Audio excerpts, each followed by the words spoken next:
Assalamualaikum warahmatullahi wabarakatuh. Kami dari kelompok 8 ingin menampilkan hasil presentasi kami. Sebelumnya kami ingin memperkenalkan diri terlebih dahulu. Di sini saya sendiri, Mayansari dengan NPM 203510634. Ada Selvia Margareta Sitompul 203510467. Ada Khairun Fazri 183510244. Selanjutnya kami akan menjelaskan materinya kepada Bang Khairul Fazri, dipersilakan. Baik, di sini saya akan menjelaskan tentang materinya, yaitu materi kami yang berjudul visualisasi data lokasi Starbucks di dunia. Dia kami terbagi 3 data. Yang pertama data, yang kedua alasan, yang ketiga fungsi. Yang pertama data. Data yang kami gunakan merupakan data lokasi dari store Starbucks yang ada seluruh dunia, dan dimana data ini memiliki sekitar 25.600 data lokasi yang terdapat seluruh dunia. Tapi kami di sini cuma bisa menampilkan 300 data. Nanti akan dijelaskan oleh Saudari Maya.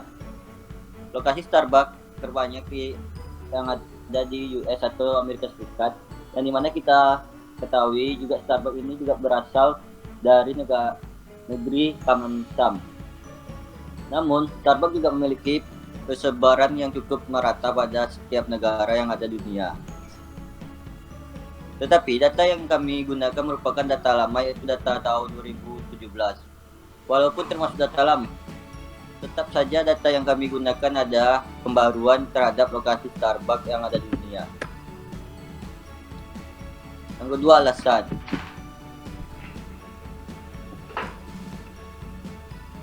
Alasan analisa pasaran. Data lokasi Starbucks dapat memberikan wawasan yang berharga dalam menganalisa pasar. Dengan mengetahui di mana Starbucks berada, dapat dipelajari pola, lokasi, dan distribusi outlet mereka. Informasi ini dapat membantu dalam mengidentifikasikan area yang menarik untuk mengembangkan bisnis atau mengidentifikasikan persaingan potensial di area tertentu. Kemudian di sini ada juga rencana ekspansi bisnis. Data lokasi Starbucks dapat menjadi sumber informasi yang berharga bagi bisnis lain yang ingin melakukan ekspansi. Dengan mempelajari di mana Starbucks sudah ada, bisnis dapat mengidentifikasikan peluang untuk membuka outlet baru di area yang belum terlayani atau mencari pasar yang belum dimanfaatkan. Kemudian ada segmentasi pelanggan. Data lokasi Starbucks dapat membantu dalam segmentasi pelanggan. Dengan mengetahui di mana outlet Starbucks berada, dapat diketahui karakteristik demografis dan perilaku konsumen di area tersebut. Hal ini dapat digunakan untuk mengidentifikasikan kelompok target yang sesuai dan mengembangkan strategi pemasaran yang lebih efektif. Yang ketiga, fungsi. Pemetaan outlet. Data lokasi Starbucks dapat digunakan untuk membuat peta yang menampilkan letak outlet Starbucks di suatu wilayah atau negara. Visualisasi ini dapat memberikan gambaran yang jelas tentang distribusi outlet atau pola konsentrasi mereka.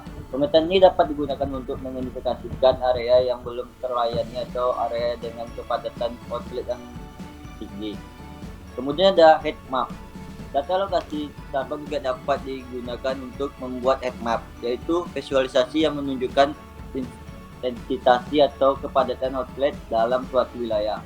Heat map ini dapat memberikan gambaran yang jelas tentang area dengan tingkat aktivitas atau popularitas tinggi, seperti membantu dalam mengidentifikasikan pola konsumen dan preferensi pelanggan. Baik, selanjutnya akan dijelaskan tentang Neo4j-nya oleh Saudari Mang. Baik, di sini saya akan menjelaskan bagian Neo4j. Jadi di tampilan data ini kami mengimport pada Neo4j. Data ini kami dapatkan dari internet berupa data pada CSV baru diimportkan ke dalam Neo4j.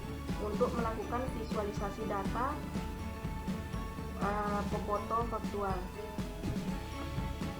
Di sini ada Starbucks Store, di mana dapat dilihat di sebelah sini.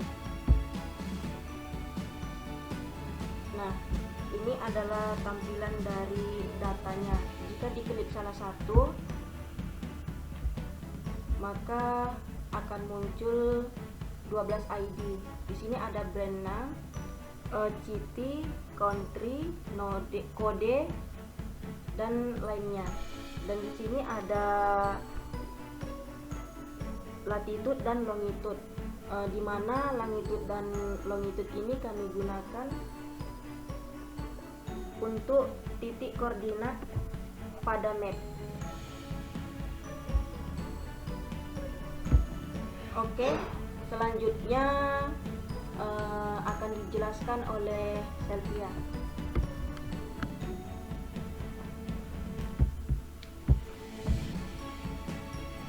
Oke, di sini kita sudah pada tampilan di VS Code-nya pada indeks HTML. Nah, di sini pada line 172, bentar.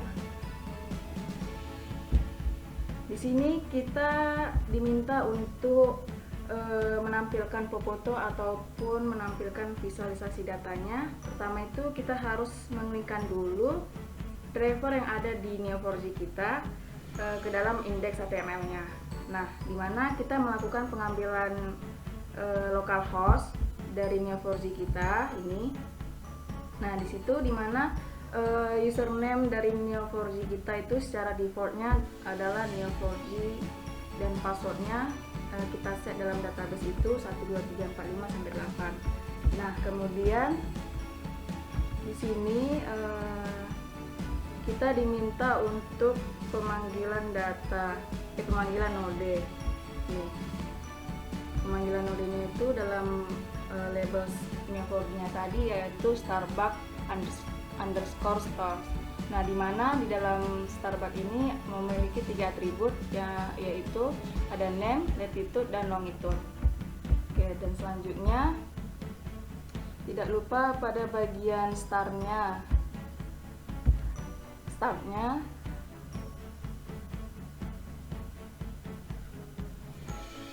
ini. Pada bagian startnya kita membuat sesuai dengan label nodenya, yaitu Starbucks underscore stores. Oke, selanjutnya yaitu kita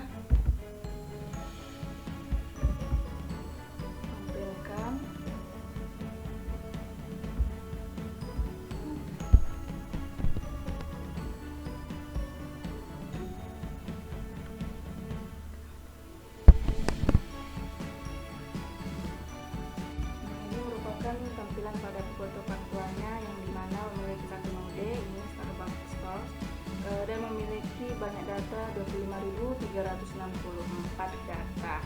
Nah, dari data 25.364 ini, secara defaultnya foto faktualnya akan menampilkan seluruh data yang dapat kita lihat bersama-sama dalam peta ini,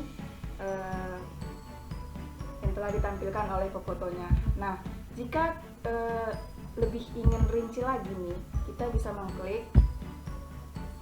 Nah, di sini kan ada banyak ini tempat store-nya. Kita pilih salah satu, contohnya Skyline Plaza. Kita klik. Terus kita turun lagi ke bawah, kita lihat maps-nya. Nah, di situ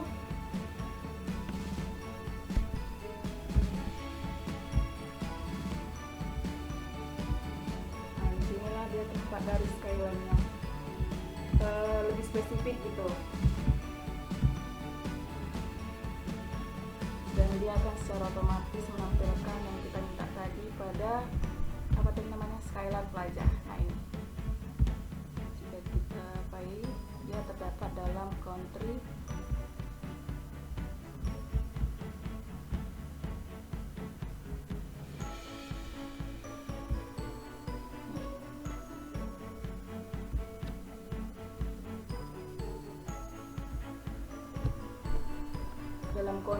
Frankfurt.